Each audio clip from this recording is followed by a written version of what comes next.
사랑이 많으신 좋으신 우리 아버지 하나님, 영원한 죄와 사망에서 값없이 구원해 주시고 주님이 계획하신 인류 역사 마지막 때 주님의 영광을 위해 살 수 있는 기회 주신 것 감사드립니다.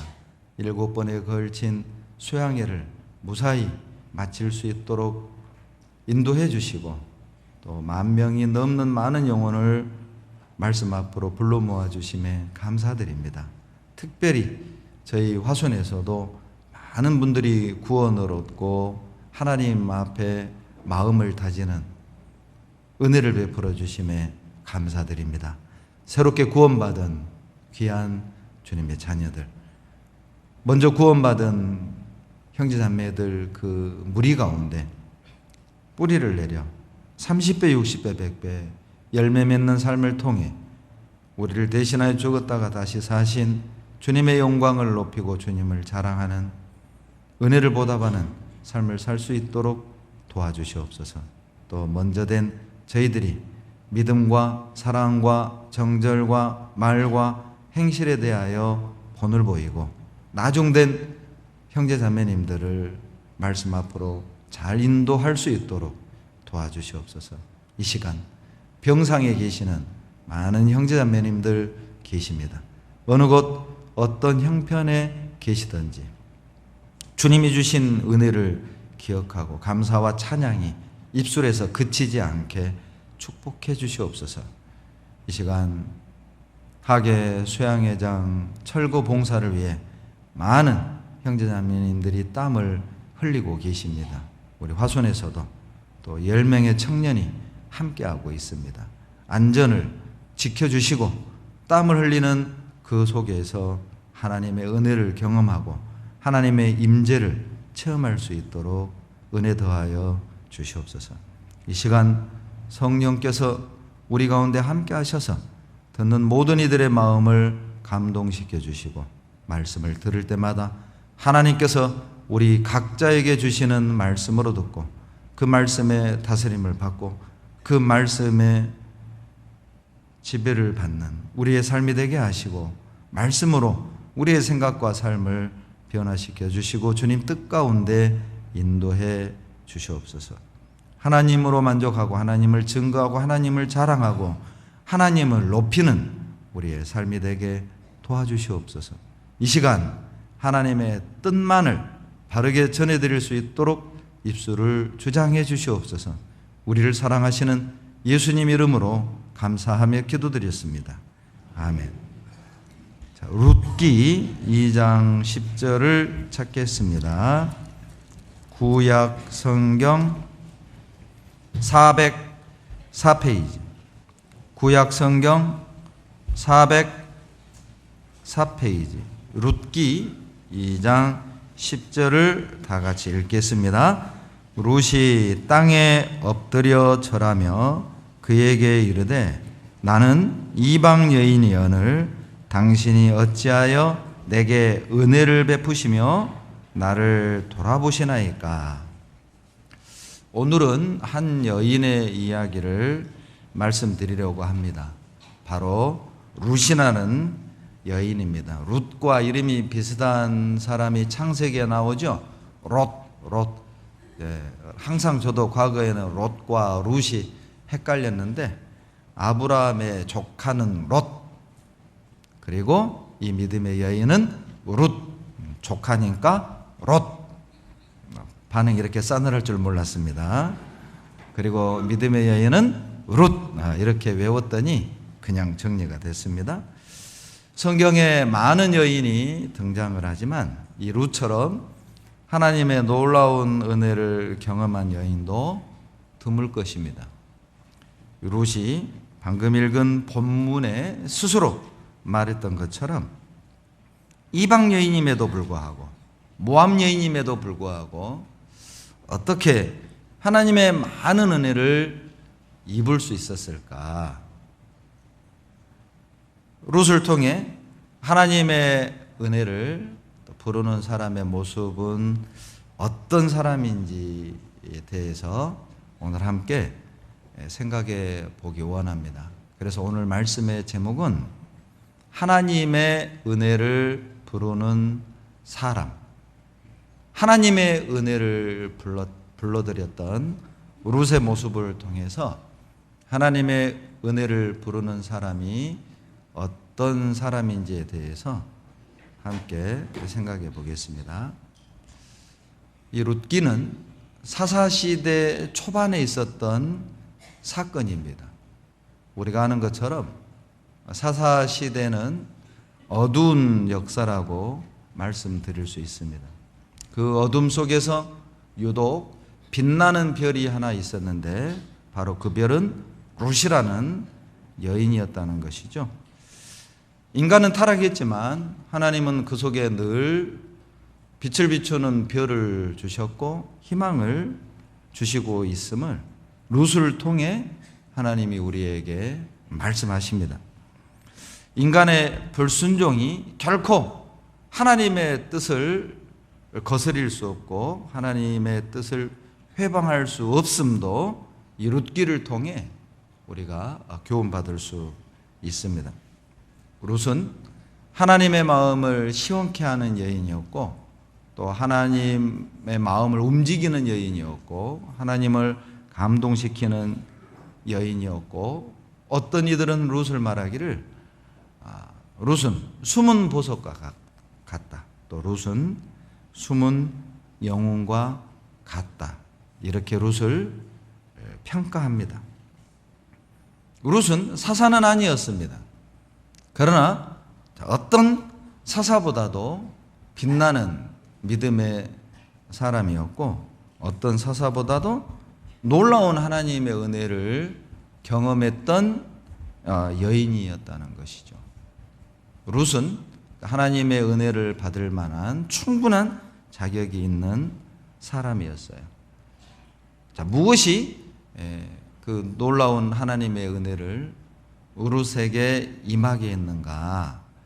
오늘 룻기가 짧습니다. 4개장밖에 되지 않습니다. 그래서 룻기 전체를 한번 살펴보면서 우리도 정말 하나님의 은혜를 경험하고 또 하나님께서 우리 각자에게 은혜를 베풀지 않으면 안 되는 모습으로 살았으면 참 좋겠다라는 그 마음을 담아 오늘 말씀을 준비했습니다.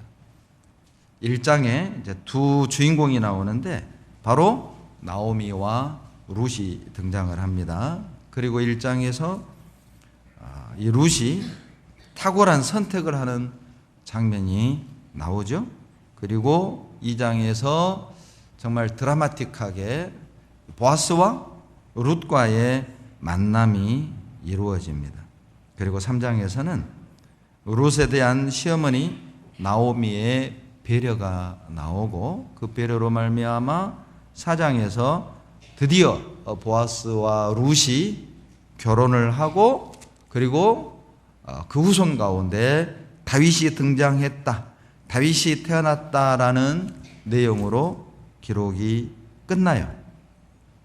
룻의 이야기로 시작이 됐지만 실은 룻기의 마무리는 다윗으로 끝이 나요. 이거 하나님의 의도가 있습니다. 이건 말씀 중간에 말씀을 드리도록 하겠습니다. 룻기는 1장 1절에 보시면 사사들의 치레하던 때에 이렇게 시작을 합니다. 사사들의 치레하던 때, 우리가 사사기 배워서 알지 않습니까? 사사기의 역사는 순종했다가 순종해서 복을 받다가 불순종해서 저주를 받는 그 순종과 불순종의 사이클이 돌고 그리고 복과 저주의 사이클이 돌고 도는 역사가 사사기 역사였죠. 그래서 7년 동안 어떤 이방 민족의 지배를 받다가 회개하면 사사를 통해 회복시켜주고 또 불순종하고 우상숭배에 빠지면 또 14년 저주받고 20년 저주받고 70년 저주받고 그 저주의 사이클이 점점 길어지는 것을 우리가 보게 됩니다.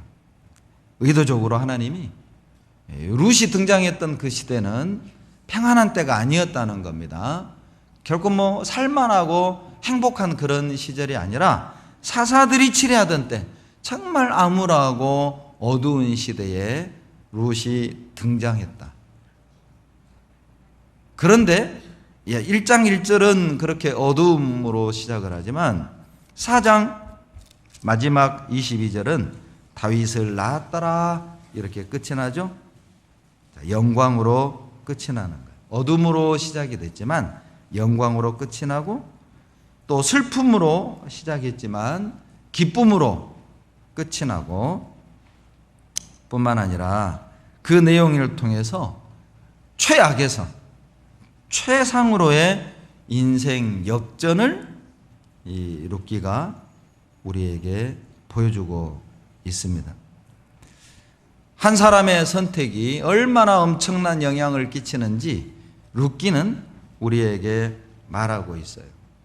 뿐만 아니라 이 룻기는 환경이 결코 그리스도인의 운명을 좌우할 수 없다는 것입니다. 1장을 보면 정말 룻은 이 세상 말로 표현하자면 꼬이고 꼬인 그런 인생을 살았어요. 소망이 없고 절망 속에 룻은 살았습니다. 시아버지도 죽었고 또 두 남편도 죽었고 세 과부만 살고 있었죠. 시어머니 나오미, 윗동서 오르바, 그리고 룻 자신, 세 과부가 한 집에 살았던 거예요. 여러분, 뭐 우리 조선시대도 그랬지만은 이 이스라엘 당시에도, 이 당시에도 남편이 죽었다? 과부다? 그러면 상당히 그 지역 사회에서 어떤 곱지 않은 시선으로 쳐다보는, 그래서 거의 대부분 과부는 하층민이었습니다. 빈민이었어요. 가난했어요. 물론 뭐 농경사회고 또는 또 유목사회이기 때문에 뭐 과부들이 할 수 있는 일이 얼마나 되겠어요. 그러니 가난하게 살 수밖에 없고 하층민으로 떨어질 수밖에 없었던 것이죠. 그것도 세 과부가 한 집에 살았다. 그림이 그려지죠. 좀 행복할 것 같진 않잖아요. 그 집안 분위기가 막 하하호호 웃음이 담을 넘어가진 않을 것 같은 그런 분위기죠. 그 속에 룻은 살았어요. 그런데 그 룻이 보아스를 만나고, 그리고 보아스를 통해서 그 후손 가운데 다윗이 태어났다. 이렇게 룻기가 끝이 납니다.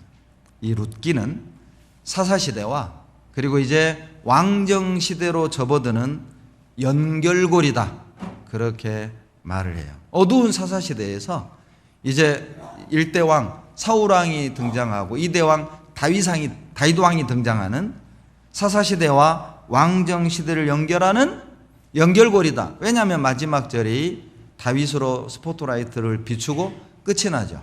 시작은 룻이었는데 놀랍게도 룻기의 끝은 다윗으로 끝이 나요. 하나님의 의도거든요. 왜 하나님이 룻을 사용하시는가? 다윗을 예비하기 위함이라는 것이죠.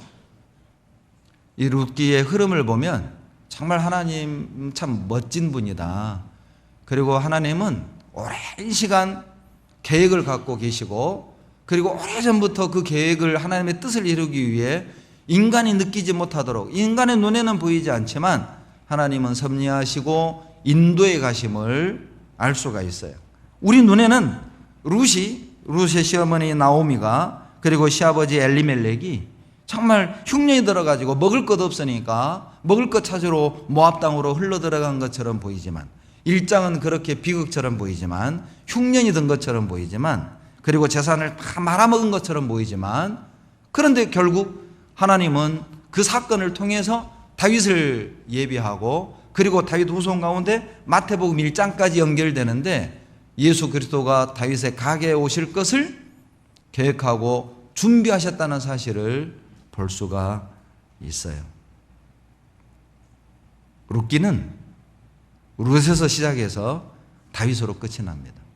어둠으로 시작해서 영광으로 끝이 납니다. 자기 소견대로 행하였더라, 이런 사사기의 마지막 절로 끝이 나지만 룻기의 마지막은 이제 현명한 왕, 그리고 이스라엘 역대 가장 부흥을 이루었던 다윗 왕으로 끝이 난다는 것이죠.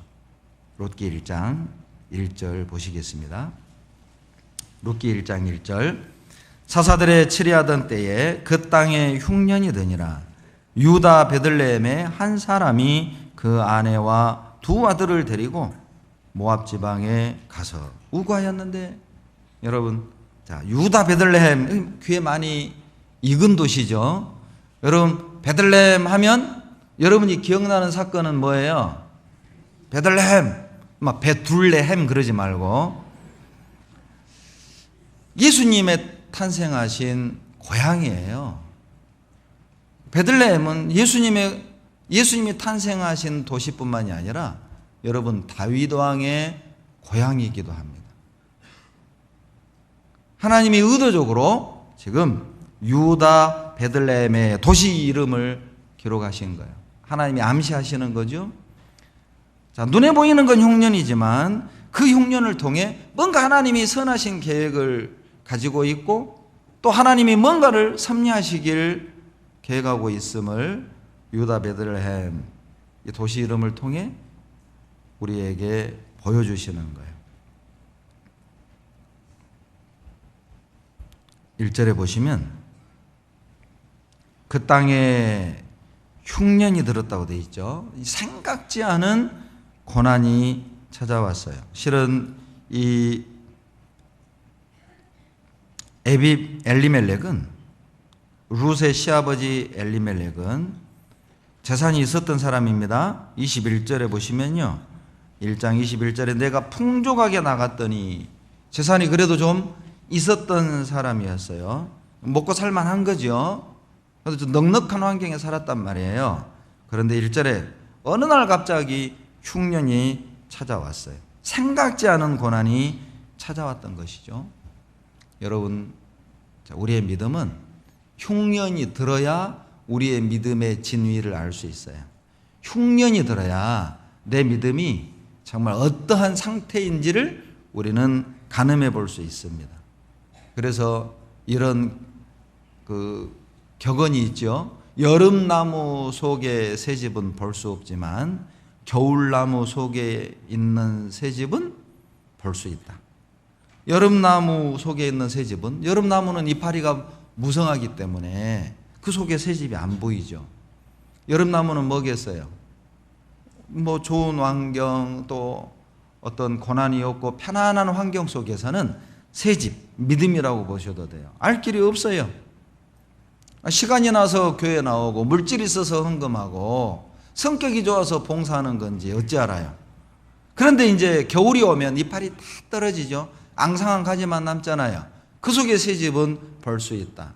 그때 정말 주님을 사랑해서 신앙생활을 하는 것인지 정말 은혜를 보답하기 위한 마음으로 하는 것인지, 고난이 찾아오면, 흉년이 찾아오면 우리의 믿음이 드러나는 것이죠. 하나님은 흉년을 통해서 하나님의 선을 이루셨어요. 여러분 1장 1절에서 우리 눈에는 흉년이 보이죠? 그러나 하나님은 4장에 다윗까지 보고 계셨어요.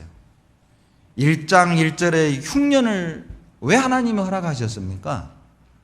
흉년 때문에 모압으로 갔고 모압으로 갔기 때문에 룻을 만났고 룻을 만났기 때문에 2장에서 보아스를 만났고 보아스와 결혼했기 때문에 그리고 이새를 낳고 오벳을 낳고 이새를 낳고 다윗이 등장할 수 있었던 것입니다. 우리는 1장만 보잖아요. 흉년만 보잖아요. 그런데 하나님은 뒤에 있는 4장까지 보시고 뒤에 있는 다윗까지 보고 계셨던 거예요. 그래서 하나님은 4장의 다윗을 위해서 1장에 어쩔 수 없이 흉년을 풀어야 했던 것입니다.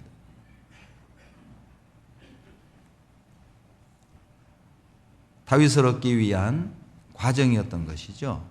여러분, 혹 우리도 살다 보면 아마 흉년을 만나게 될 거예요. 생각지 않은 고난을 만날 수 있어요. 우리는 눈앞에 있는 흉년만 보지만, 눈앞에 있는 정말 피하고 싶은 환경만 보지만 하나님은 그 뒤에 있는 것까지 보고 계셔요. 우리에게도 그런 믿음의 눈이 필요합니다. 눈에 보이는, 내 눈앞에 펼쳐져 있는 흉년만 볼 것이 아니라 그 속에 들어있는, 그 뒤에 있는 하나님의 선하신 계획을 알 때까지는 우리는 입을 다물고 그 자리를 지켜야 합니다. 1절에 보시면 유다 베들레헴은 이 당시 상당히 타락했던 곳이었어요. 사사기 19장에 보면 레위 사람이 유다 베들레헴에서 첩을 얻었다고 되어 있거든요. 그리고 여부스, 예루살렘으로 여행을 떠나는데 밤에 묵을 곳이 없었습니다. 그런데 그 여부수 사람들이 와가지고 그 첩을 겁탈을 하고 그리고 그 문 앞에서 아침에 나가봤더니 그 첩이 죽어 있었어요. 전 놀라운 것은 그 죽은 첩을 동강내가지고 12지파에게 보냅니다. 그 사건으로 말미암아 민족 간의 싸움이 벌어져요. 하나님이 의도적으로 17장, 18장, 19장에 사사시대가 얼마나 타락을 했는지를 보여주기 위해 그 사건을 기록하신 거예요. 베들레헴 사람은 첩을 취하고 그리고 이 첩이 바람을 나가지고 또 도망을 가고 도망간 첩을 데려오는 과정에서 또 어떤 성폭행을 당하고 또 죽고 또 민족 간의 전쟁이 터지는 일련의 그런 사건을 보면 이 베들레헴 사람들은 상당히 타락한 사람들이었어요. 문란한 사람들이었어요. 무질서한 사람들이었죠. 그런데 거기에 엘리멜렉이 살고 있었고 거기에 나오미가 살고 있었어요. 더 놀라운 건 거기에서 다윗이 태어났고 그리고 그곳에 예수님이 태어나셨다는 것이죠. 더러운 세상에 주님이 오셨어요. 왜요? 나 하나를 구원하기 위해서. 그런 베들레헴이었어요. 우리는 베들레헴 하면 성탄절에 어떤 그 노래를 부르고 거기에 등장하는 그 베들레헴 늘 거룩하고 고요한 그런 도시로 이미지가 박혀 있죠. 그러나 사사시대에는 정말 타락하고 무질서하고 더러운 곳이었습니다. 그 속에서 보아스도 베들레헴에서 태어났고 그런 도시에서 엘리멜렉도 나오미도 신앙을 지켰고 보아스도 신앙을 지키고 살았다는 거예요. 베들레헴이 그 당시 결코 경건한 도시는 아니었습니다. 그 속에서 보아스는 하나님을 섬기고 구별된 삶을 살았음을 알 수가 있어요. 그리고 미가서 5장 2절에 베들레헴에 예수님이 태어날 것을 예언했죠. 그리고 마태복음 2장 1절에 예수께서 유대 베들레헴에서 나심에 마태복음 2장 5절에 예수님이 유다 땅 베들레헴에 태어났다고 말씀하셔요. 타락한 이 세상에 한 사람도 주님을 찾는 사람이 없는 이 세상에 악하고 더러운 누구도 주님을 사랑하지 않는 이 세상에 주님이 오셨어요. 짐승 구유통에 나셨어요. 나를 구원하기 위해 나를 대신하여 죽으시기 위해 이 세상에 오셨습니다. 주님은 마태복음 2장에 예수님 준비하시고 그리고 그 주님이 이 세상에 오실 수 있는 통로를 여러분 룻기에서부터 계속 창세기 13장에서부터 12장에서부터 아브라함을 선택하시고 계속 하나님은 그 목표를 그 계획을 가지시고 그것을 이루기 위해 계속 인도하시고 섭리하시고 이끌어 가셨던 거예요. 룻기 1장 1절을 다시 한번 보시겠습니다. 사사들의 치리하던 때에 그 땅에 흉년이 드니라. 유다 베들레헴의 한 사람이 그 아내와 두 아들을 데리고 모압 지방에 가서 우가였는데 베들레헴에 살아야 될 이스라엘 백성이 모압 지방, 이 모압은 이방 땅이거든요. 이방 땅으로 간 거예요. 가서는 안 될 곳으로 간 겁니다. 원인은 흉년이었죠. 힘든 일이 있으니까 옮겨간 거죠. 너무 힘드니까 실은 도피한 거예요. 여러분 우리도 신앙생활 하다 보면 너무 너무 힘들고 너무 감당하기 어려울 땐 솔직히 도피하고 싶잖아요. 이사 가고 싶잖아요. 구역도 옮기고 싶고 봉사도 쉬고 싶고 심지어는 내가 사는 이 화순에서 다른 도시로 이사 가고 싶고 교회도 옮기고 싶고 우리 그런 마음 들 수 있잖아요. 엘리멜렉이 그랬던 것처럼 흉년 때문에 하나님의 백성이 자기 자리를 지켜야 될 그 베들레헴에서 가선 안 될 모압 땅까지 옮겨 가버린 것처럼 자, 우리도 그런 시험이 들 수 있잖아요. 자, 우리가 그때 기억해야 되는 것은 여러분 신앙의 문제는 결코 도피로 해결할 수 없다는 것입니다. 지금이 힘들다고 해서 우리가 피하고 도망가고 하잖아요. 우리가 생각지 않은 또 다른 문제를 만날 수 있어요. 예레미야 28장 13절에 보면 하나님이 예레미야에게 나무 멍에를 메고 다니면서 예언하라. 자, 너희들 이렇게 멍에를 치고 예루살렘에서 바벨론으로 끌려가게 될 거다. 하나님이 이렇게 하셨다. 그러니까 바벨론이 끄는 대로 포로로 끌려가거라. 이렇게 예언을 한 거예요. 듣고 있던 거짓 선지자 하나냐가 어디 쓸데없이 거짓말 하냐고. 하나님이 우리 편인데 왜 우리가 바벨론의 포로로 끌려가냐? 너가 거짓말한다. 그리고 목에 있는 예레미야 목에 있는 나무 멍에를 뺏어가지고 꺾어버려요. 예레미야 28장 10절에서 그때 예레미야가 거짓 선지자 하나냐를 향해 13절에서 이렇게 말합니다. 내가 나무 멍에를 꺾었으나 그 대신 쇠 멍에를 만들었느니라. 나무로 된 멍에를 꺾어버리니까 이제 하나님이 인간의 능력으로 꺾을 수 없는 쇠 멍에를 만들어놨다는 거죠. 여러분 지금 나무 멍에가 힘들다고 해서 도피하고 꺾어버리고 회피하잖아요. 죄송하지만 쇠 멍에를 만날 수 있어요. 결국 흉년 때문에 베들레헴을 떠나 모압으로 들어간 나오미의 가족은 실은 다 잃어요. 소중한 것을 다 잃습니다. 5절에 보면 말론과 기럨 두 사람이 다 죽고 그렇게 돼 있잖아요. 21절에도 보면 내가 풍족하게 나갔더니 여호와께서 나로 비어 돌아오게 하셨느니라. 나갈 때는 풍족하게 갔는데 모압에서 베들레헴으로 돌아올 때는 빈 털터리로 돌아온 겁니다. 남편도 죽었죠. 두 아들도 죽었죠. 그리고 동서 오르바 큰 며느리 오르바는 제 고향으로 돌아가 버렸죠. 둘째 며느리 룻과 둘만 베들레헴으로 돌아온 거예요. 다 잃어버렸습니다. 여러분 여기가 힘들다고 다른 데 가면 편할 것 같으세요? 지금 남편하고 살면 힘들다고 죄송합니다. 이런 표현을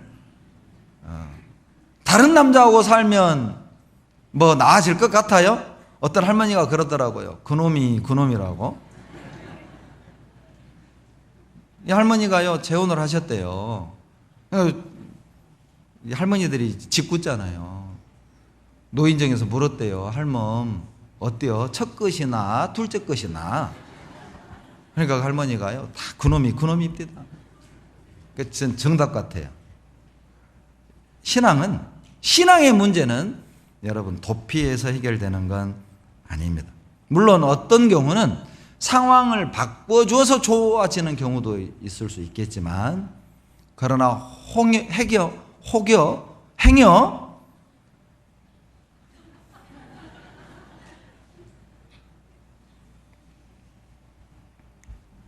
힘들 때마다 조금만 힘들 때마다 기다리고 버티는 것이 아니라 무조건 상황을 바꾸려는 것은 그것은 답이 될 수 없어요.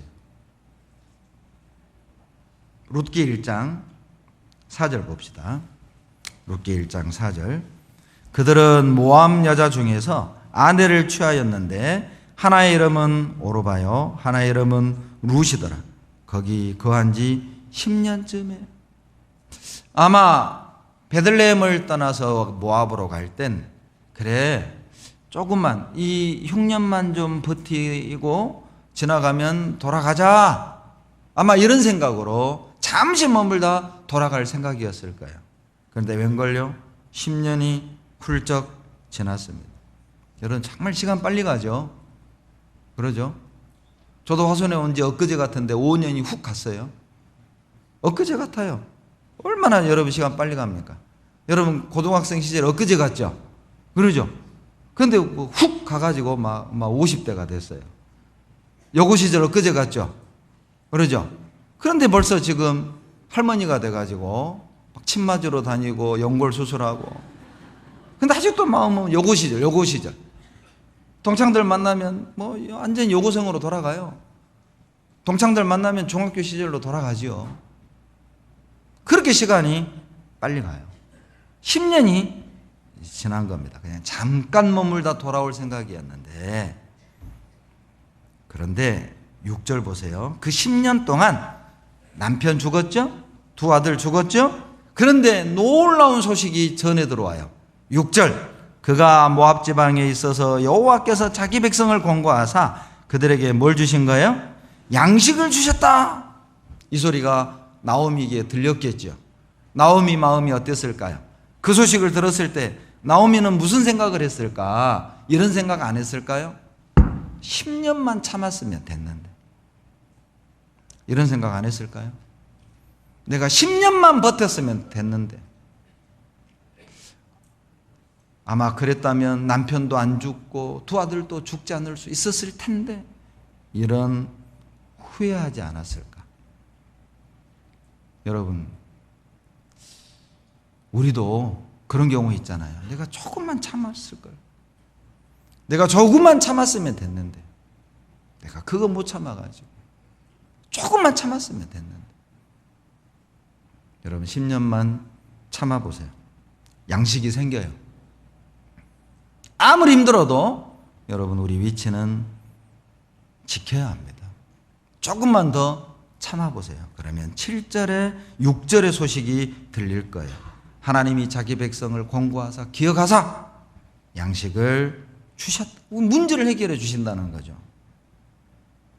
흉년의 문제를 양식으로 해결해 주셨던 것처럼 우리가 조금만 내 자리를 지키고 내가 있어야 될 곳에 있어서 버티고 참고 기다리면 양식을 주셔요. 문제를 주님이 풀어주셔요. 이제 그 소식을 들은 나오미는 돌아가자. 그런데 한 가지 문제가 생겼습니다. 어떤 연유인지는 모르겠지만 아마 나오미는 두 며느리를 참 사랑했던 것 같아요. 오르바도 그렇고 룻도 그렇고, 비록 일찍 남편을 먼저 보냈지만은 아마 이 두 며느리가 상당히 룻을 나오미를, 시어머니를 잘 공경했던 것 같아요. 그러니까 이제 이 어머니는 이제 미안한 겁니다. 이 젊은 이 두 며느리를 데리고 이제 고향으로 이제 돌아가면 이 두 며느리가 이제 아마 다시 재혼을 하기란, 새로운 삶을 출발하기란 쉽지 않을 거다, 이렇게 생각을 했던 것 같아요. 그리고 이제 선택을 하게 만듭니다. 가거라. 너희들 친정으로 돌아가거라. 너희들 모압 민족으로 돌아가거라. 이제 나 늙었다. 내가 이제 베들레헴으로 돌아가 봐야 이제 나는 재혼도 못하고 설령 내가 이 나이에 재혼한들 내가 아이를 낳을 수 있겠느냐? 여러분, 이때 이스라엘 민족에게는 어떤 풍습이 있었냐면은, 자, 형이 아이를 못 낳고 죽으면 동생이 형수를 취해서 그 집안을, 대를 이어야 되는 그런 풍속이 있었어요. 그것에 근거해서 나오미가 며느리들에게 말하는 겁니다. 처음에는 이 두 며느리들이 극구 반대했죠. 그럴 수 없다고. 끝까지 어머니를 따르겠다고. 그런데 이 어머니도 버티는 거예요. 아니다. 가거라. 그때 14절 보세요. 갈라집니다. 14절 다 같이 읽겠습니다. 그들이 소리를 높여 다시 울더니 오르바는 그 시모에게 입맞추되 룻은 그를 붙였다 떴더라. 이 오르바는요, 시어머니에게 입을 맞추고 시어머니를 떠납니다. 아마 이렇게 떠나지 않았을까요? 울면서 어머니에게 입을 맞추면서 어머니의 뜻이 참 그러시다면 내가 어쩔 수 없지요. 어머니 만수무강하시옵소서 아마 큰절하고 떠났을 거예요. 그러나 룻은 끝까지 그 시어머니를 붙잡았습니다. 물론 자 룻기에는 나오지 않지만 이제 오르바 얘기를 잠깐 하겠습니다. 여러분, 오르바는 시어머니 떠나서 아마 멋진 남자 만나가지고 재혼했을 수도 있어요. 부자 만나가지고 얼굴도 막 저처럼 핸섬해가지고 죄송합니다. 아마 정말 제2의 행복을 누리며 살았을 거예요. 아마 그 소식을 룻이 전해 들을 수도 있었겠죠.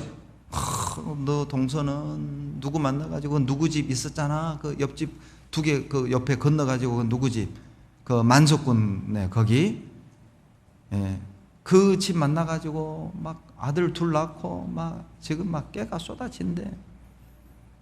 우리식으로 말하면 막 벤츠, BMW 그러니 그런 건 없었으니까 막 외제 마차 사가지고 BMW 마차 막 벤츠 마차 사가지고 막 그렇게 호사를 누린대. 막 이런 얘기 들을 수도 있었겠죠.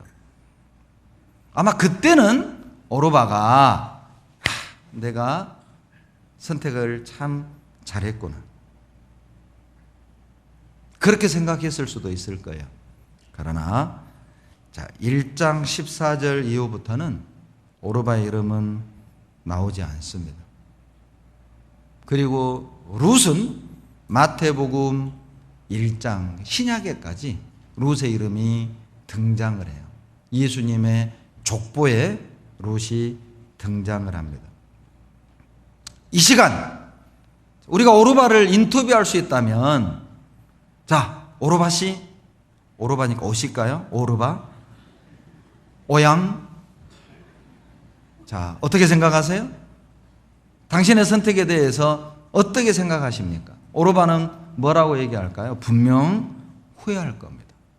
성경에 이렇게 기록될 줄 알았다면, 룻의 운명이 이렇게 바뀔 줄 알았다면 나도 시어머니를 떠나지 않았을 겁니다. 시어머니를 떠나서 좋은 남편 만나 정말 배골지 않고 좋은 집에 나도 행복하게 살았습니다. 그러던 어느 날 생각지 않게 이 남편도 사고를 당했고 장기간 병상에 누워 시름시름 앓다가 병수발하다가 재산 다 거들라고 남편도 가고 나는 또다시 혼자였습니다. 그리고 나는 그렇게 외롭게 죽어갔습니다. 오르바를 인터뷰할 수 있다면 아마 그렇게 말하지 않을까. 이제 룻의 이야기로 돌아갑시다. 룻을 인터뷰한다면 아마 룻은 아마 두 말을 하지 않을 겁니다. 나에게 또다시 그런 선택의 기로가 다가온다면 나는 똑같은 선택을 하게 될 겁니다. 여러분, 우리도 우리의 삶은 매일의 선택의 연속이라고 말할 수가 있겠죠. 우리는 늘 선택해야 되는 상황을 만납니다. 여러분, 아침에도 고민하셨죠? 교회로 갈까 밭으로 갈까 고민하셨죠? 집에서 쉴까 교회로 갈까? 우리는 늘 선택을 해야 하는 상황을 만나게 돼요. 편하게 누리면서 살 것인가? 아니면 주님을 따르고 고난의 길을 갈 것인가? 그냥 쉬운 길을 갈 것인가? 아니면 믿음을 조차 좀 어려운 길을 갈 것인가? 내가 가고 싶은 길을 갈 것인가? 내 뜻과는 관계없이 주님이 원하는 길을 갈 것인가? 우리는 고민해야 됩니다. 아침에 더 잘까 일어날까 에서부터 시작해서 시집을 갈까 말까, 그것도 이사를 갈까 말까, 직장으로 옮길까 말까, 저 사람을 만날까 말까, 봉사를 할까 말까, 교회를 갈까 말까, 먹을까 말까, 살까 말까, 갈까 말까, 우리는 늘 고민해야 하고 선택을 해야 하는 삶을 살아가고 있어요. 여러분, 그때 오르반은 되지 맙시다. 오르반은 되지 맙시다. 쉬운 길 가지 맙시다. 편안한 길 가지 맙시다. 조금 힘들지언정 하나님의 백성, 그리고 하나님이 원하는 선택을 합시다. 여호수아 24장 15절에 보면 여호수아가 이스라엘 백성들을 향해 외칩니다. 너희 섬길 자를 오늘날 택하라. 오직 나와 내 집은 여호와를 섬기겠노라. 어정쩡하게 살지 말라는 겁니다. 이건 하나님 믿는 것도 아니고 바알을 믿는 것도 아니고, 바알 믿다가 하나님 믿다가, 속상하면 바알 따라갔다가, 무서우면 또 하나님 따라갔다가, 이건 하나님 믿는 것도 아니고 안 믿는 것도 아니고, 이건 뭐 신앙생활 하는 것도 아니고 안 하는 것도 아니고, 이건 구원받은 사람 같기도 하다가 아닌 것 같기도 하다가, 그렇게 회색지대로 살지 말고 분명한 색깔을 가지고 분명한 모습을 가지고 살아가라는 겁니다. 너희 섬길 자를 오늘날 택하라. 오늘 선택의 시간이 되었으면 좋겠습니다. 어떤 색깔로 살아갈까? 어떤 모습으로 살아갈까? 분명한 행동을 취하라는 겁니다. 구원을 받았다면 구원받은 사람답게 똑부러지게 살고, 아니면 교회 나가란 말은 아니고 구원받으란 말입니다. 뭔가 확실하게 하자.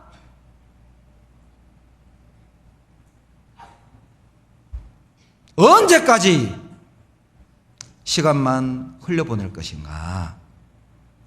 우리도 선택해야 됩니다.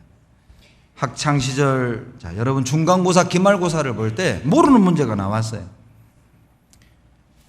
이제 시험 마감은 다가오고, 이게 막 문제는 안 풀리고 답은 모르겠고 막 답답하죠. 답답하죠. 오죽하면 연필을 굴리고 연필을 세웠다가 자빠지는 쪽으로. 저희 학교 다닐 때는 파리를 잡아가지고 날개를 뜯어요. 그리고 모르는 문제가 나오면 파리를 풉니다. 파리가 기어가면 거기가 답이었어요. 때로는 파리가 사람보다 참 나은 때도 있었어요.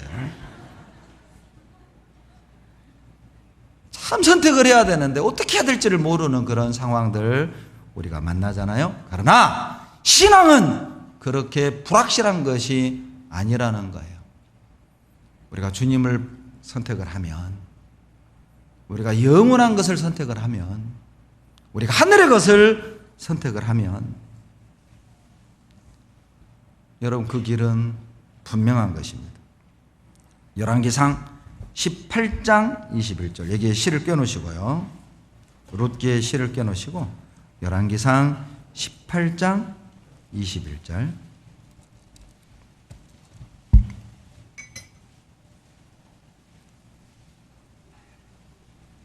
열왕기상 18장 21절, 구약 547페이지 같이 읽겠습니다. 엘리야가 모든 백성에게 가까이 나아가 이르되 너희가 어느 때까지 두 사이에서 머뭇머뭇하려느냐. 여호와가 만일 하나님이면 그를 좇고 바알이 만일 하나님이면 그를 좇을지니라 하니 백성이 한 말도 대답지 아니하는지라. 이번 수양회 때 참 다양한 사람들을 상담을 했습니다. 그 중에 어떤 한 분은 저희 교회를 구원받았다고 나온 지 십몇 년이 됐고 교회를 들락날락 하다가 안 나온 지 6년 만에 하계수양회를 오셨어요. 근데 참 고마운 것은 이분이 딱 결심을 하고 온 겁니다. 이번에 확실하게 구원 안 해주면 하나님 나 안 내려갑니다. 공주에서 안 내려갑니다. 수양관에서 안 내려갈랍니다. 마음을 딱 정하고 온 겁니다. 구원 받았을까요? 안 받았을까요? 여러분이 상담하셨어요? 어떻게 그렇게 잘하세요? 우리는 그렇게 답을 알고 있어요. 우리는 경험을 하지 않아도, 내가 경험을 하지 않아도 마음을 딱 정하면 그 결과가 어떤 것이라는 걸 우리는 이미 알고 있습니다. 그런데 문제는 마음을 정하지 않는 거예요. 결과를 알면서도 우리는 마음을 정하지 않아요. 항상 머뭇. 이것도 아니고 저것도 아니고, 구원받은 사람 모습도 없고, 그렇다고 이방인처럼 막 살지도 못하고, 이것도 아니고 저것도 아니고, 낀 세대라고 그러죠. 낀 세대. 천국과 세상 사이에 끼어가지고 이방인보다 훨씬 불쌍한 사람이 낀 사람이에요. 낀 사람. 탁 끼어가지고, 죄송하지만 세상을 즐기는 것도 아니고 은혜를 누리는 것도 아니고, 얼마나 비참한 모습입니까? 어느 때까지 머뭇 하겠습니까? 오늘이 우리 모두의 터닝 포인트가 됐으면 좋겠어요. 그래, 이제부터는 내가 이렇게 살지 않겠다. 내가 이제부터는 분명한 색깔을 가지고 살겠다. 열왕기하 17장 33절에 이스라엘 백성들이 여호와도 경외하고 자기의 신들도 섬겼더라. 여호와도 신들도 섬겼더라. 하나님도 믿고 내 마음에 우상도 두고 세상도 즐기고 봉사도 하고 죄도 짓고 전도도 하고 헌금도 하고 떼먹기도 하고, 그렇게 하지 말고, 그러니까 뭔가 한 가지로 선택하고 마음을 정하길 하나님이 요구하셔요. 여러분 선택하셔야 됩니다. 선택해야 될 상황이 온다면 룻을 기억하십시오. 오르반은 잊어버리고 여러분 룻을 기억하세요. 이 장면을 기억하십시오. 룻기 1장 16절을 기억하십시오. 룻기 1장 16절.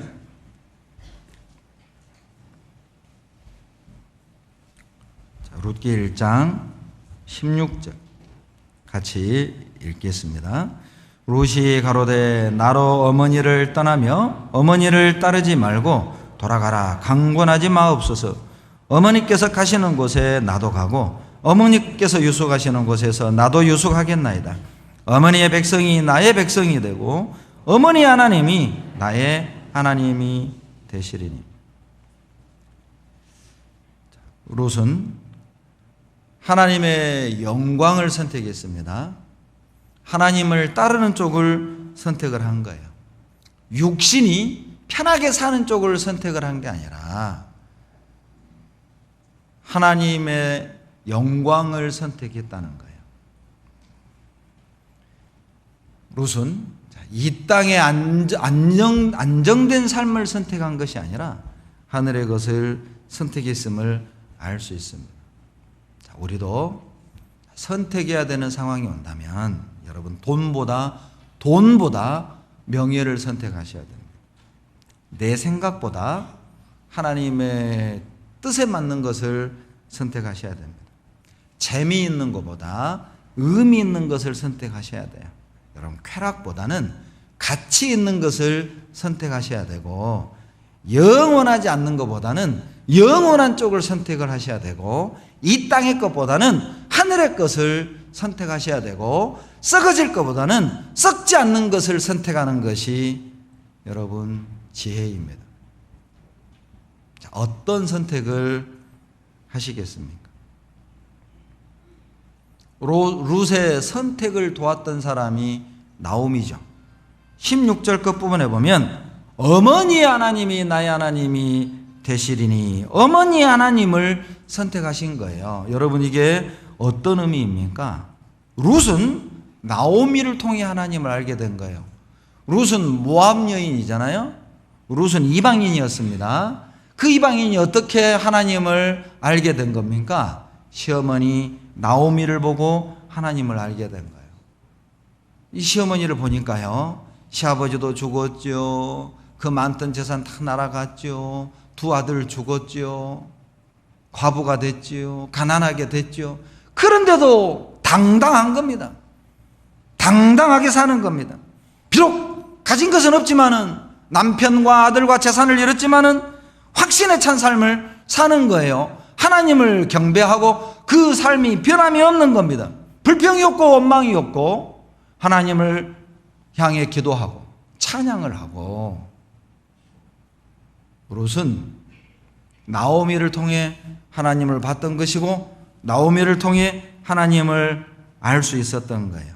어머니의 인격을 보고 하나님을 선택했던 것이죠. 어머니의 삶을 보고 하나님을 선택했던 것입니다. 만약 제 자식들이 아빠, 나도 아버지의 하나님을 선택할게요. 아버지의 하나님을 따르겠어요. 이런 말을 들을 수 있다면 그 사람은 성공한 사람입니다. 그 사람은 정말 잘 산 사람이에요. 내 아이들이 아버지의 하나님, 어머니의 하나님을 나도 섬기겠습니다. 내 삶을 통해 여러분 우리 아이들이 하나님을 알 수 있게 합시다. 내 주변의 사람들이 나를 통해 하나님을 알 수 있도록 살아봅시다. 하나님을 선택하도록 우리 그렇게 살아봅시다. 제가 89년에 구원을 받고 내가 줄기차게 제가 전도했던 친구 가정이 있습니다.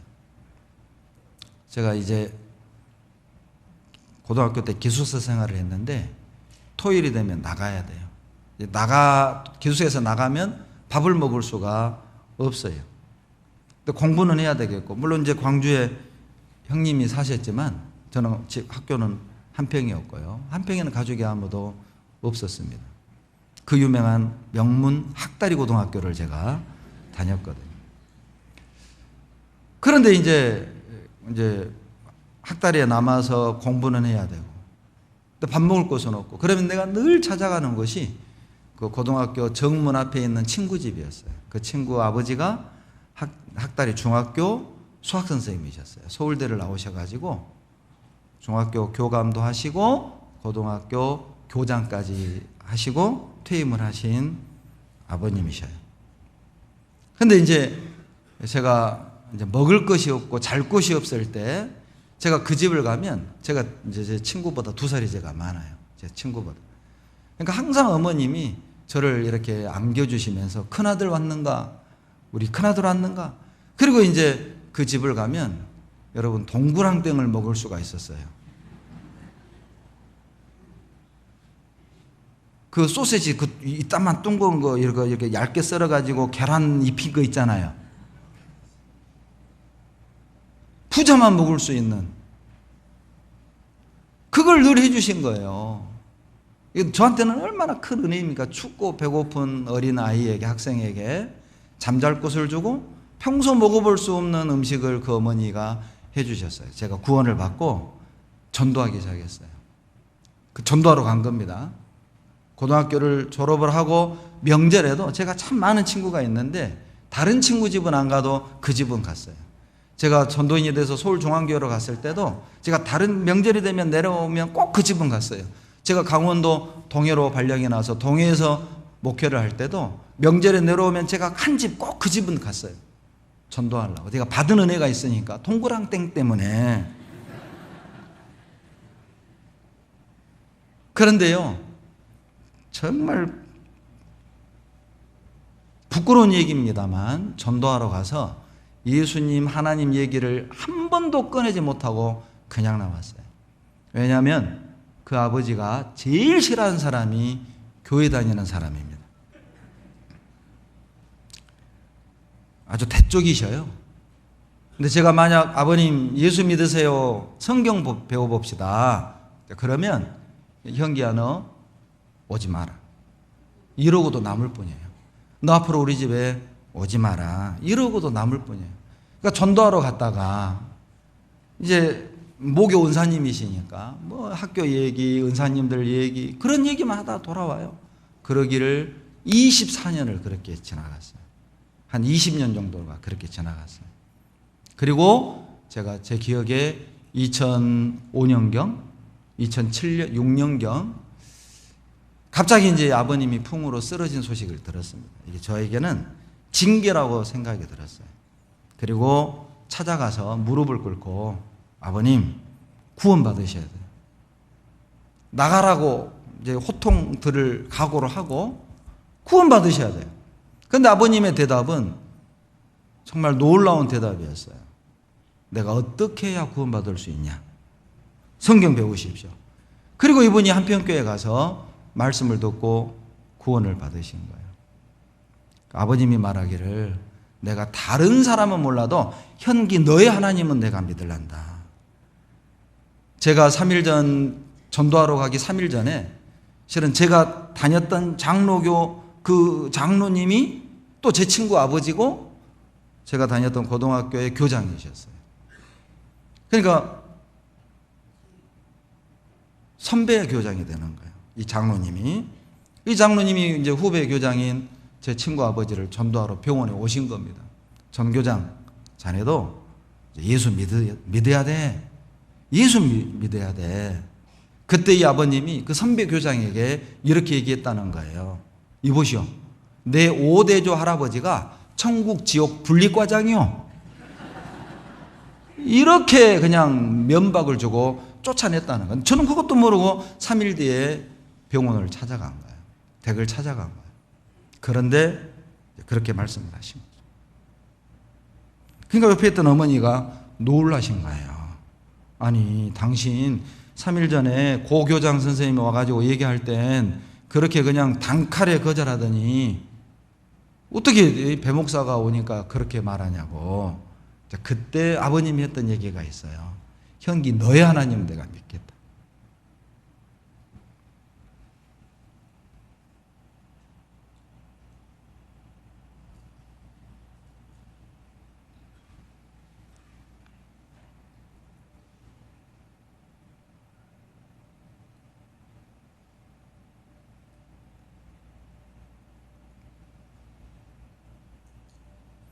그리고 몇 년 전 천국을 가셨습니다. 우리의 생활로 하나님을 보여줄 수 있어야 됩니다.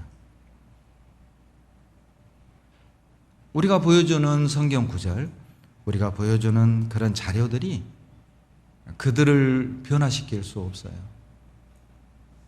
평소에 우리의 삶이 그들의 마음을 열어놓지 않으면 주님은 그 속에 들어갈 수 없는 겁니다.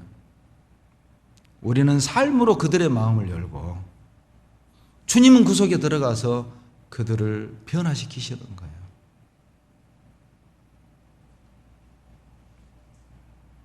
우리가 그런 말을 들을 수 있다면 김 누구의 하나님은 내가 믿겠다. 이 누구의 하나님은 믿겠다. 임 누구의 하나님은 믿겠다. 내가 너의 하나님은 믿겠다. 우리가 그런 말을 들을 수 있다면 룻기 2장 1절입니다.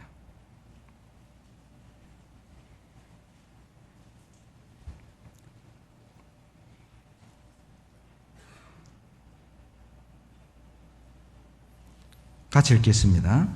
나오미의 남편 엘리멜렉의 친족 중 유력한 자가 있으니 이름은 보아스더라. 여러분, 뜬금없는 보아스가 2장에 등장하죠. 어떤 의미입니까? 1장에서 룻이 선택을 한 겁니다. 어머니의 하나님을 나도 섬기겠습니다. 18절에 굳게 결심을 했고, 그리고 하나님을 선택한 룻을 위해서 2장에 하나님이 보아스를 등장시킨 거예요. 여러분, 우리가 하나님을 선택하잖아요. 그러면 그 다음엔 하나님이 예비한 은혜를 우리가 만나게 될 겁니다. 그런데 보아스를 만나는 장면이 상당히 드라마틱합니다. 3절 보시죠. 룻이 가서 베는 자를 따라 밭에서 이삭을 줍는데, 같이 읽습니다. 우연히 엘리멜렉의 친족 보아스에게 속한 밭에 이르렀더라. 이삭을 줍고 옮기다가 어디까지 갔느냐? 보아스의 밭으로 들어간 거예요. 여러분, 3절에 우연이라고 되어 있죠? 이건 사람이 볼 때 우연히 그 뜻이에요. 우리가 볼 땐 룻과 보아스의 만남은 우연인 것처럼 보이잖아요. 그러나 하나님에겐 우연이 아닙니다. 나에겐 우연인 것처럼 보여질지라도 여러분, 하나님에겐 우연이 아니에요. 하나님이 인도하신 거죠. 열왕기상 22장 34절로 35절에도 아람 군대와 남유다 북이스라엘 연합 군대가 전쟁을 합니다. 그때 북이스라엘의 아합 왕이 남유다 왕 여호사밧에게, 자, 당신은 왕의 옷을 입고 나가고 전쟁으로 나가고 나는 일반 병사로 변장해서 전쟁에 나가겠습니다. 그리고 아합 왕은 일반 병사 옷을 입고 나갔고 여호사밧은 왕의 군복을 입고 출정을 한 거예요. 여러분, 자, 시각적으로 보면 누가 타깃일까요? 여호사밧입니다. 왕의 갑옷을 입었으니 눈에 띄죠. 그런데 놀라운 건 누가 죽었느냐? 아합 왕이 죽어요. 어떻게 죽었느냐? 열왕기상 22장 34절 보시죠. 어떻게 죽었는가 보시죠. 열왕기상 22장 34절 같이 읽겠습니다. 한 사람이 우연히 활을 당기어 이스라엘 왕의 갑옷 솔기를 쏜지라. 왕이 그 병거 모든 자에게 이르되 내가 부상하였으니 내 손을 돌이켜 나로 군중에서 나가게 하라 하였으나, 그리고 거기서 죽어요.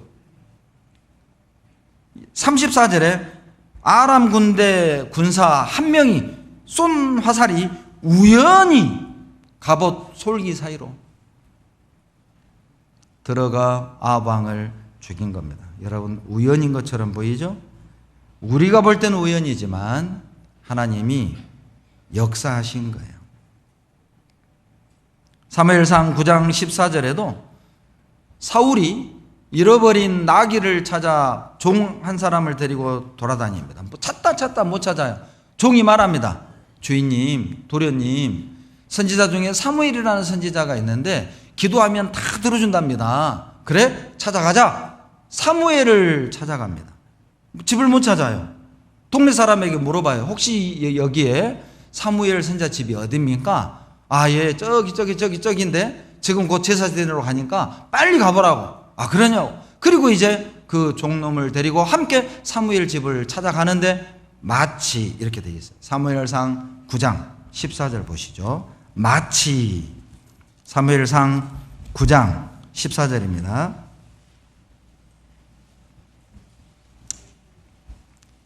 (9장 14절) 다 같이 읽습니다. 그들이 성읍으로 올라가서 그리로 들어갈 때에 사무엘이 마침 산당으로 올라가려고 마주 나오더라. 딱 사울이 사무엘과 만납니다. 마침 타이밍이 딱 맞아 떨어지죠. 그리고 사울이 초대 왕이 됩니다.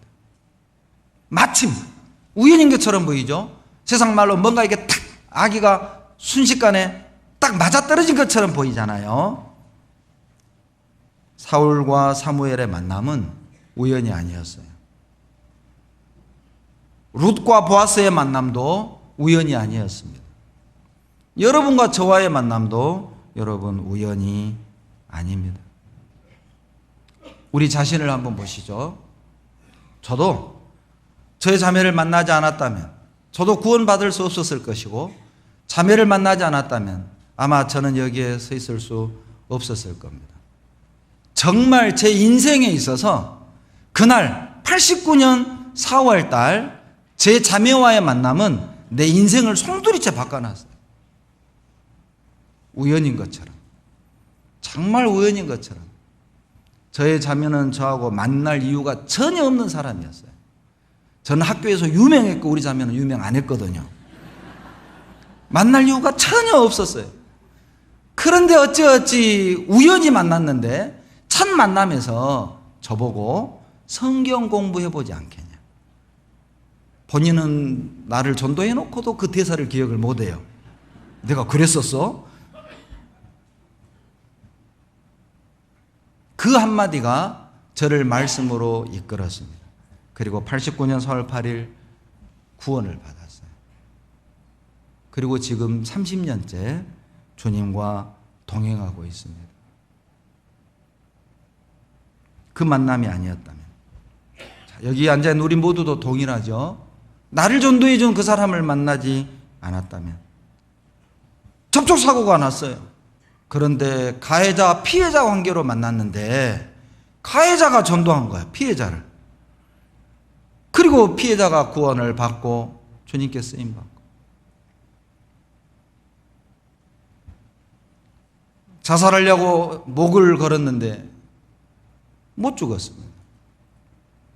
자동차로 강을 뛰어들려고 다리 난간을 들이받고 튀어 올랐어요. 그런데 이 차가 강으로 떨어져야 되는데 난간에 탁 걸려가지고 대롱대롱 살아본 거예요. 살아버렸어. 죽으려고 했는데. 그리고 이제 타박상을 입고 병원에 입원을 했습니다. 그런데 하필 옆자리에 구원받은 형제가 누워 있었던 거예요. 그 인도로 구원을 받고 자살을 포기하고 지금 집사님이 되셨어요. 그 형제는. 그때 그분을 만나지 않았다면, 나를 전도해 준 그분을 만나지 않았다면 아마 이 가운데는 부모님이 전도한 사람도 있겠죠. 내 부모를 만나지 않았다면, 지금의 이 가족을 만나지 않았다면 우리 어떻게 됐을까요? 우연이 아닙니다. 우리는 우연인 것처럼 어쩌다가 만난 것처럼 느껴지겠지만 여러분, 하나님의 인도하심이고 하나님의 섭리라는 걸 기억하세요. 우리를 이렇게 만나게 하신 거예요. 때로는 고객으로 가게에 갔다가 그 가게 사장을 전도를 했습니다. 때로는 그냥 전혀 모르는 사람 버스 안에서 만나가지고 한번 얘기한 건데 말씀을 듣고 구원을 받았어요. 때로는 몸이 아파서 병원에 입원했는데 병원 옆에 있는 사람들을 전도해서 구원을 받았어요. 직장 업무 관계로 만나는 거래처 직원이었는데 USB를 던져주고 그것을 듣고 구원을 받았어요. 선교하러 가는 목사님 옆에 외국인이 앉은 겁니다. 선교하러 가고 있어요. 이 목사님은 선교하러 가다가 비행기 옆에 앉아있는 이 사람을 전도해서 구원받고 그 나라의 복음의 문이 열렸습니다. 우연이 아닙니다. 이 사람은 앞 비행기를 탔어야 됐어요. 그런데 교통이 막혀서 비행기를 놓친 겁니다.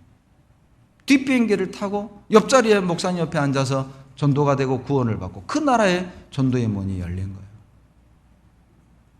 여러분, 어제 들으셨죠? 몽골 첫 열매가 어유나라는 자매입니다. 광주에서 학창시절 구원받고 약사가 되어 이제 경기도 지방에서 약국을 운영하던 형제가, 아버지가 불치병에 걸렸습니다. 그 아버지 약재를 구하러 몽골로 호로를 다니신, 그냥 들어간 거예요. 몽골에 자기 아버지 병에 좋은 약이 있다는 말을 듣고, 약사니까. 그리고 통역을 하나 돈 주고 샀어요. 그리고 그 통역을 데리고 여기저기 약재를 구하러 다니면서 그 통역사를 전도해서 이 통역사가 구원을 받았습니다. 그 자매가 어유나 자매고, 그 한 사람 때문에 몽골에 복음이 들어가기 시작했고 알타이까지 가게 된 거예요. 우리가, 여러분, 우리는 우연인 것처럼 보이지만 하나님은 이미 예비해 놓으신 거예요. 몽골 사람을 구원하기 위해 한 형제 아버지를 병에 걸리게 한 겁니다. 그 약재를 구하러 몽골을 간 거예요. 우연히 통역사를 만난 겁니다. 만약 그 형제를 만나지 않았다면 우리는 우연이 아니에요. 마침 그때 그 자리 그 시간에 거기서 그 사람을 우리가 만난 거죠. 룻기 2장 5절입니다. 룻기 2장 5절 같이 읽겠습니다. 보아스가 베는 자들을 거느린 사환에게 이르되 이는 네 소녀냐? 이 보아스가 이제 자기 밭에 온 겁니다. 자, 일꾼들이 일을 잘하나 이렇게 이제 물끄러미 내려다보는데 많은 일하는 인부들이 있었을 거 아니에요? 그런데 유독 한 아이가 눈에 띄는 거예요. 룻이 눈에 띄는 겁니다. 못 보던 여자아이가 있는 거예요. 근데 일하는 태도가 달라요. 물어보는 거죠. 이는 네 소녀냐? 그 많은 인부들 중에 하필 룻이 보아스의 눈에 띈 거예요. 그래서 보아스가 묻는 겁니다. 룻은 일하는 태도가 달랐던 거죠. 아마 유독 밝은 얼굴이었을 거예요. 유독 노래를 흥얼거리면서 일했을 거예요. 생각해 보세요. 먹을 것 없이 시어머니와 둘이 살던 그 룻이 이제 자기 고향을 떠나서 베들레헴에 왔는데 먹고 살 거리가 없었을 거 아니에요. 그런데 이제 뭐 일할 거리가 생겼고 이삭을 죽고 있으니 이제 이거 가지고 가서 시어머니하고 밥해 먹을 생각하니까 얼마나 즐거웠겠어요. 아마 노래를 부르면서 즐겁게 일을 했을 거라고 눈에 띄는 거죠. 눈에 띄는 거예요. 물론 투덜투덜 일하고 그냥 대충 쉬엄쉬엄 일하는 사람도 눈에 띄기는 하지만은 룻이 눈에 확 들어온 것은 다른 사람들과 태도가 달랐던 거예요. 여러분, 근면성실한 사람은, 마음을 다해 일하는 사람은 다릅니다. 룻기 2장 7절을 보시죠. 룻기 2장 7절 같이 읽겠습니다. 그의 말이 나로 베는 자를 따라 단 사이에서 이삭을 죽게 하소서 하였고 아침부터 와서는 잠시 집에서 쉰 후에 지금까지 계속하는 중이니이다. 보아스의 종이 룻에 대해서 말하는 겁니다. 아니, 이 모압 소년인데 저를 찾아와 가지고 저 이삭 좀 주면 안 될까요? 물어보더니 그 해라 했더니 아침부터 와 가지고 지금 저녁까지 자기 집에 가서 잠시 아마 점심때쯤 되지 않았을까 싶어요. 그거 외에는 저렇게 계속 일하고 있다고. 계속 일하는 중이라고. 자, 보아스의 눈에 띈 이유를 아시겠죠? 여러분, 우리도 주님 일을 하다 보면, 봉사할 때 보면 여러분 눈에 띄는 사람이 있잖아요. 그러죠? 주님 일을 할 때 보면 정말 눈에 띄는 형제 자매들이 있어요. 투덜투덜 하는 사람, 또 불평하고 원망하는 사람. 그런 사람도 눈에 띄기는 하지만, 그런데 묵묵히 순종하며 항상 밝은 모습으로 찬양하면서 자원하는 마음으로 자기에게 주어진 일을 최선을 다하는 형제자매들 보면 여러분 눈에 띄잖아요. 학교 다닐 때도 선생님 눈에 띄는 아이는 두 종류예요.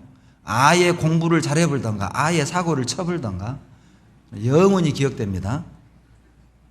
선생님한테 영원히 기억돼요. 둘 중 하나요. 룻은 어떤 부류였을까요? 보아스는 룻에 대해 실은 알고 있었어요. 룻이 어떤 아이인지는 알고 있었는데 오늘 처음 만난 거예요.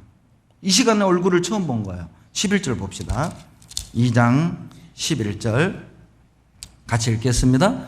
보아스가 그에게 대답하여 가로되 내 남편이 죽은 후로 내가 시모에게 행한 모든 것과 내 부모와 고국을 떠나 전에 알지 못하던 백성에게로 온 일이 내게 분명히 들렸느냐.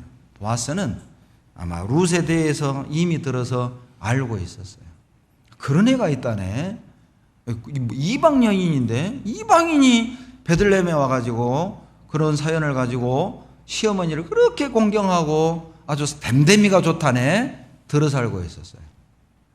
그런데 일하는 모습을 직접 본 겁니다. 아, 너가 그 아이구나. 극적 만남이 이루어진 거죠. 11절 끝에 내게 분명히 들렸느니라. 여러분, 우리에게 교훈되지 않습니까? 우리의 선행, 우리의 희생, 주님이 분명히 들어 알고 계셔요. 룻이 편하게 살 수 있었던 자기 모압 땅을 선택한 것이 아니라 전혀 가보지도 않았던 베들레헴을 선택했던 그것 알고 있는 것처럼, 여러분, 우리가 세상 것을 버리고 주님을 따른 것을 알고 계셔요. 우리도 솔직히 편하게 살 수 있었잖아요. 편하게 살 수 있었잖아요. 그런데 편하게 살 수 있었는데 그걸 포기하고 우리가 고난을 선택한 것도 아십니다. 육신의 욕구를 처음에 우리도 살 수 있었습니다. 그런데 주님의 영광을 선택하고 그 길을 따른 것도 주님은 아셔요. 내가 했던 모든 것들을 주님은 다 알고 계셔요. 그리고 반드시 갚아주셔요. 룻기 2장 12절입니다. 룻기 2장 12절 다 같이 읽겠습니다. 여호와께서 내 행한 일을 보응하시기를 원하며 이스라엘의 하나님 여호와께서 그 날개 아래 보호를 받으러 온 내게 온전한 상 주시기를 원하노라. 하나님은 올바른 선택을 하는 사람, 올바른 결단을 하는 사람, 주님 쪽을 선택한 사람, 영원한 것을 선택한 사람, 비록 고난은 있지만은 하늘의 것을 선택하는 사람, 두 사이에 머뭇머뭇하지 아니하고 하나님 편에 서는 사람에게 온전한 상 주십니다. 드릴 얘기는 많은데 오늘 학부모 교육이 있어서 여기서 마치도록 하겠습니다. 자, 제가 오늘 하나님의 은혜를 부르는 사람이라는 주제로 룻에 대해서 공부하고 있는데, 이제 다음 시간에는 하나님의 은혜를 부르는 사람의 모습이 어떤 것인지 실제적인 모습을 배우도록 하겠습니다. 같이 기도하시겠습니다. 사랑이 많으신 우리 아버지 하나님, 감사와 찬양과 영광을 우리 아버지 하나님께 돌립니다. 어두운 사사시대에 빛과 같은 룻을 불러주시고 타락하고 혼돈한 시대에 다윗을 주셔서 하나님의 영광을 드러내셨던 것처럼 이 어두운 세상에 살아가고 있는 우리를 위하여 예수 그리스도를 이 땅에 보내주시고 하나님의 영광을 위해 살 수 있는 기회를 주신 것 감사드립니다. 이제 우리도 롯과 같이 하나님을 선택하고 비록 고난의 길일지언정 주님이 가신 그 길을 우리도 따라가는 올바른 선택을 할 수 있도록 도와주시옵소서. 한 사람도 세상과 하나님 사이에 머뭇머뭇하는 사람 없게 도와주시옵소서. 오르바와 같은 어리석은 선택을 하지 않고 룻과 같은 올바른 선택을 할 수 있도록 말씀으로 주장해 주시고 진리 가운데 인도해 주시옵소서. 하나님을 선택한 결과가 어떤 것인지를 기억하고 후회 없이 두려워하지 아니하고 옳은 길을 걸어갈 수 있도록 도와주시옵소서. 우리를 사랑하시는 예수님 이름으로 감사하며 기도드렸습니다. 아멘.